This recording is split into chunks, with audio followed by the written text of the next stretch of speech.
And so if someone's going to pay top dollar, they're going to pay top dollar to get exactly what they want. Bless you. And so now when you go to resell yours, in spite of the fact that it could have been in a nice living room that no one ever sat in, you know, if they're still going to be settling for what you have. It might be a little too pink, it might be a little too tall, it might be a little too short, it might be bun feet and I really wanted a skirt, whatever it might be. And so what they're going to focus on is the price. And they're going to say, okay, I'm sort of settling for that couch, but you know, for $300 or $150 or whatever the price might be, it's okay, and I'll take it. And I can live with that choice, and I can live with that trade-off.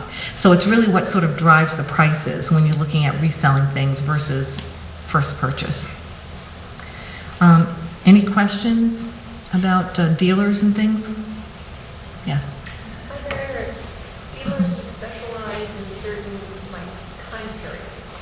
If someone has 19th century furniture, early 20th century furniture, is there a listing where you can go and say, see that they would be interested in this?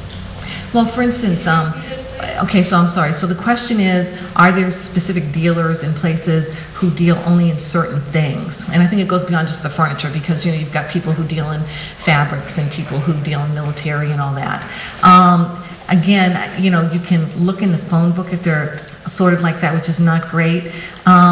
What I tend to find is that you can sort of start your way. So if you find a trusted dealer and it's not for them, often they'll say, well, I know somebody else who also deals. One of the more interesting things that's changed over the last couple of years is the focus away from, you know, early furniture to mid-century modern. So the Herman Miller and the Haywood Wakefield and the Ames and all of that, you know, those Formica top tables with the really tacky, you know, green chairs and stuff. They love those these days. And they're actually starting to find a lot of mainstream in the auctions. And you're not seeing them so much in the shops. The only shop that I really know that kind of deals more in that would be Resales, which is a consignment store down in the Cambridge area.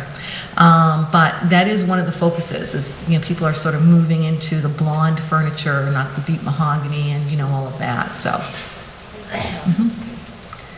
Any other questions? Can you spell the name of that Reside? Reside, R-E-S-I-D-E. Yes, they're on Mass Ave in Cambridge. There's also Machine Age in downtown Boston, a big mid-century modern buyer and seller. Do you know them? I've not worked with them before. Near South Station, Machine Age. Machine Age. Okay, thank you. And then, you know, more what you'll find too is people who deal in paper, jewelry. Some folks only do jewelry. You know, a lot of folks in a down economy will buy the things they know that their buyers will buy. So it's just sort of finding the right one.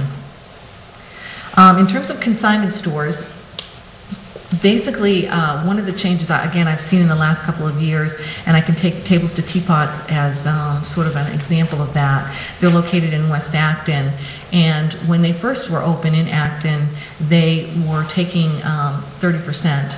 I believe now that they are up to 50% or more of the purchase price is what they retain. And normally what they'll do is you need to call for an appointment in order to be able to come in and show them your items or bring them pictures of your items so they'll know what it is you're looking to bring in, make sure that they've got enough space for it, and basically work with you on a price so that what you're thinking and what they're likely thinking they can get is in the same ballpark. And then you are responsible for the cost of bringing your item and delivering it at an appointed time. And they will put a price tag on it, they will track it, and again, you'll get the same sort of report where every item that you brought there is listed, how much it was bought for, how much they retained for commission, and how much they're paying you. On the clothing end, there's not a lot of men's clothing consignment stores. There are a few of the women's clothing stores. They are now getting up around 60% or more of the purchase price, and they will only take in-season clothing. So when you call for an appointment now, it could be 4 weeks before you get in there, and basically what they would be looking for is spring clothing only. So they won't take the summer stuff, they won't take the winter stuff, they'll only sell what's in season. And sometimes they will limit you to 20 items or less, you know, per visit. So it's just something to keep in mind. And a lot of them are getting fairly fussy about doing more of the higher end stuff as opposed to things that you would get at TJ Maxx or Marshalls or whatever. And they do require that they be in very clean condition and on hangers preferably, or nicely boxed or folded. Okay. Any questions about that? Okay, electronic listings. eBay is one of those things that I think is incredibly effective, but I think you need to find the right person to do it for you. I don't think that the casual person just listing on eBay does all that well.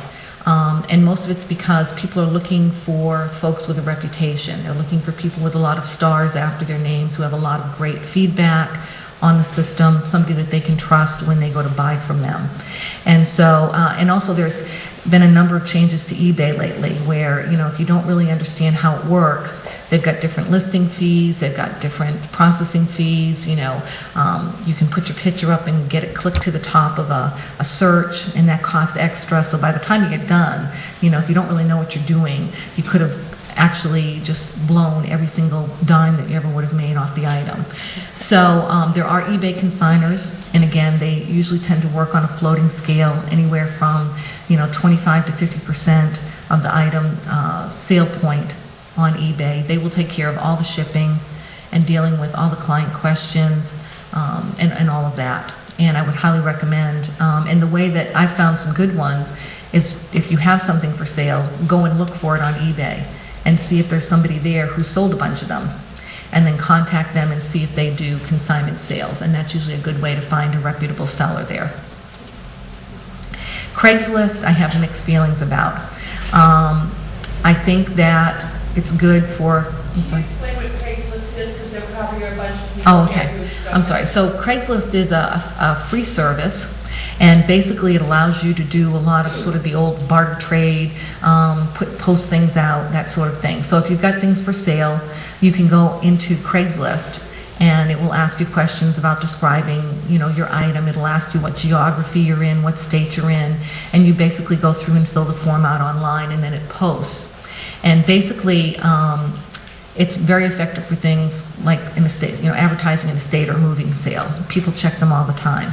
If you have free stuff, it's a great way to find somebody who's might be interested in, 3 doors that came out of your house that you have, no idea what they went to and why you kept them, but, here they are and I need to get rid of them now. One of the caveats that I tell folks to be very careful about is that you are dealing with strangers, complete strangers, and you have no idea who you're letting into your house. And so I caution folks to either have another person with them there, and preferably to have the item that's for sale or for free somewhere outside of the house. So in the garage, in the carport, something like that, so that way they don't have to come into your home. They can't see in your home. They don't know what you've got in there. I just think for safety that's a much, much better way to do things. Okay. And the last couple of slides that I want to cover are donations and disposal. Because, sometimes, frankly, there just isn't a home for your new stuff, at least not from a sales standpoint. And from a donation standpoint, one of the things that has changed drastically in the almost 8 years that I've been doing this is that when I first started, there were a lot of donation communities where you could go there and they would take a great deal of things because they were direct servicing people. And what I mean by that is that basically, if I'm in need, I have no kitchen set, my house burnt down, or I've just moved here, I could go to a Salvation Army and I could pick things up and I could take them home. And what we're now finding is that 90% of the folks only run thrift stores.